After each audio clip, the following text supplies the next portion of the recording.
The creator from the Jamie Foxx show say he and Jamie, if I'm not mistaken, haven't received a check because he said the network said they're still in the red as if they're operating at a loss 25 years later. It's hard and I think a lot of people, when they hear that, it's hard for them to believe, especially with the success that the Jamie Foxx show enjoyed.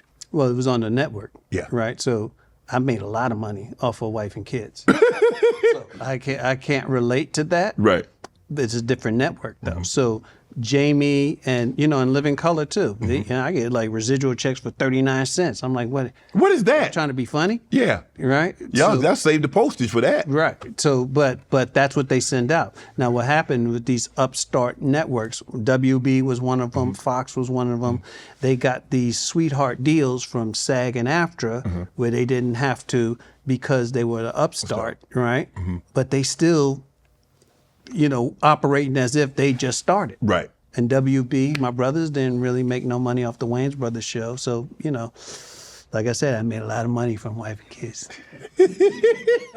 So that's why you want to be on major network. Yeah, I still get checks. Not to rub it in, but I still get checks. My Wife and Kids. What's your favorite memory? Because, like I said, you were voted one of the greatest TV dads of all time. Greatest moments was the bond that I had with Tisha and George and Jennifer and Lil Parker. It was just some of the best times. And, everything I do is family. So Damon Jr. was there and my son Michael and my sister Kim wasn't there. But like a lot of family, on a day-to-day. And there's nothing like walking in and seeing faces that look like you. And now... Is that conscious? Absolutely. That when you do things like that, you're like, I want to make sure that we're well represented. If I don't, nobody else will. So if you don't make that conscious effort, that, you hire a producer who happens to be white because that's who the studio wants because they control their money and they want to make sure that their money, okay, that's cool. And then you tell him the mandate, I need you to hire some black folks. He's going to give you one or two people, hair and makeup. And you go, no, that's not enough. I need department heads. I want a cameraman. Right. I'm very adamant about what I want. Right. And, when you walk on, and I understand all white sets. Because people want to be, it's about a comfort zone. Being comfortable. You want to be racist and tell those jokes, and then you look up and you see the black grip walking around, you just feel uncomfortable. You can't tell your jokes. Right? Okay. But it's the same way with us. It's like we bring in people, and it's a family, and you're free to express yourself. We want to talk about eating oxtails. Yeah.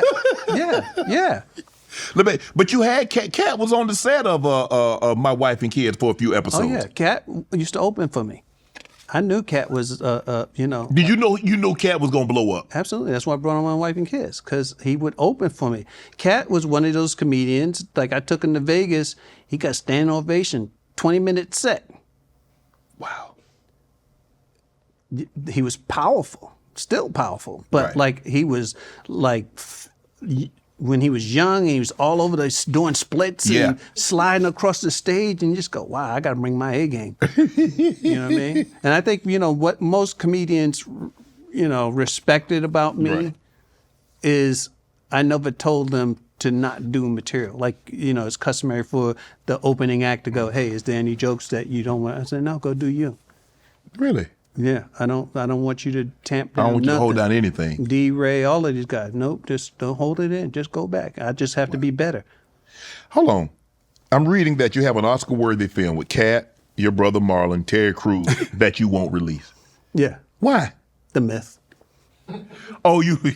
It's just, what happened was I shot this movie called Behind the Smile about this comedian who moves from Cleveland to L.A. and he meets his idol, who's me, and his idol sees his potential. He takes him under his wing and then destroys him because he's threatened by him to the point where the kid blows his brains out on stage. It's called Behind the Smile. And Marlon is absolutely brilliant in this movie. But I went to sell it, and Netflix was the first place to come to me. This is before, so this movie was in 2004 or 5. and they came to me, and I didn't like the deal. So I just said, I'm put in the vault. But that was the only, I mean, we got great reviews, and we did a festival up in Aspen, and Dave Chappelle was like, oh man, that's my favorite movie. That's why I went to Africa. So if they were to come back and offer you more money, would you let it go? Yeah, I told Marlon, I don't want to go shop it. But if he can sell it, sell it. It's fine. He is brilliant. Cat is brilliant.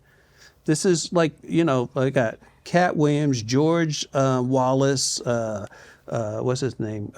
Bob, he died recently. Bob Saget? Saget is in it, and Jim Belushi, and it's a great cast. You got how many movies do you think you have in the vault that you've shot, or you got scripts? Just that one, but scripts, it's crazy. I've got cabinets of scripts, TV and film, because I have to write. I have to, just because it gives me peace, and it also gives me something to think about. That's like, so when I wake up in the morning, I'm thinking about my script. I'm not thinking about what's wrong in the world. Right. Thinking about these characters. You know I got a production company, right? Do you? I'm gonna give you some if you want. I gave you some. I just wrote it. Yeah, I do.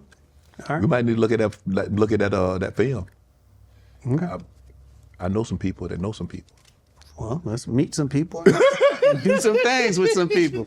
Papa's House, your new show. Yes. Brother, sister, granddaughter. I mean, you mentioned that, like, when you do something, hey, it's a family affair.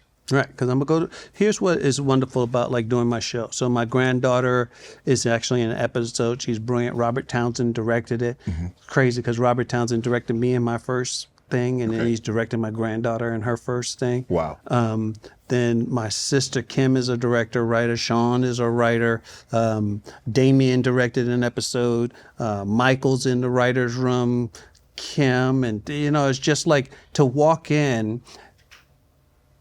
It's what it does to me psychologically is I have to check my ego at the door, right? So I walk in and I got to show them how to do it, how to lead, right? Mm-hmm. And so, my son is also an EP, but, he's kind of deferring to his dad. Right. But it's also like my temperament is so that everybody feels at ease, right?